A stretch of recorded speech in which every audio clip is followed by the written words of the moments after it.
panahon, sa bahay na malapit sa kagubatan, nakatira ang isang batang babae na may ginintuang buhok. Ang pangalan niya ay Goldilocks.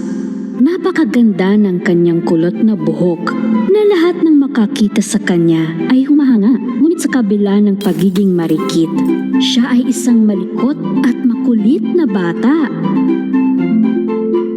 Sa tuwing lalabas siya para maglaro, pinapaalalahanan siya ng kanyang nanay. Anak, dyan ka lang sa bakuran at huwag kang pupunta sa kakahuyan. Doon sa liblib ng kagubatan, may isang bahay na tinitirhan ng isang pamilya ng oso. Isang tatay na oso na matipuno, isang nanay na oso na katamtaman ng laki, at isang batang oso. Maagang nagigising si Mama Bear upang maghanda ng lugaw. Isang umaga, nagising si Baby Bear na mas maaga kaysa sa dati.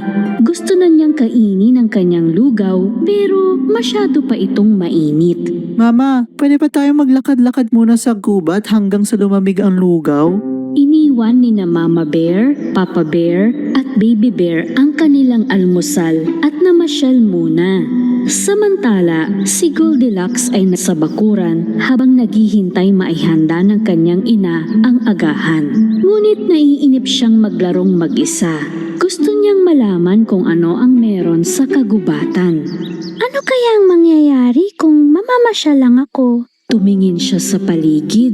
Nang makitang walang tao, tumakbo siya papunta sa kagubatan. Nang mapagod siya, huminto siya at tumingin sa paligid. Ang ganda pala ng kagubatan! Ang mga bulaklak, puno, bakit di ako napunta dito dati? Naglakad pa siya sa liblib ng kagubatan.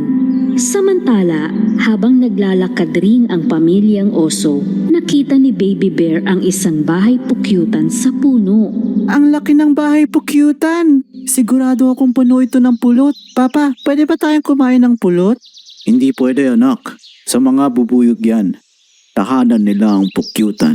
Hindi tayo pwedeng basta na lang papasok sa bahay ng sinuman at kainin ang pagkain nila. Tama po kayo. Umuwi na lang tayo. Gusto ko nang mag-almusal. Samantala, dahil sa tagal ng paglalakad, napagtanto ni Goldilocks na naliligaw na siya. Sinubukan niyang bumalik, ngunit hindi na niya matandaan ang pinanggalingan niya. Pagod na siya at nagugutom. Halos maluha-luha na siya sa pagod. Lumakad pa siya ng kaunti. At sa dulo ng daan ay natanaw niya ang bahay ng pamilyang oso sa gitna ng kakahuyan. Tahimik na lumapit siya sa bahay. Inikot niya ang paligid nito, ngunit wala siyang makita. Igil, sumigaw ka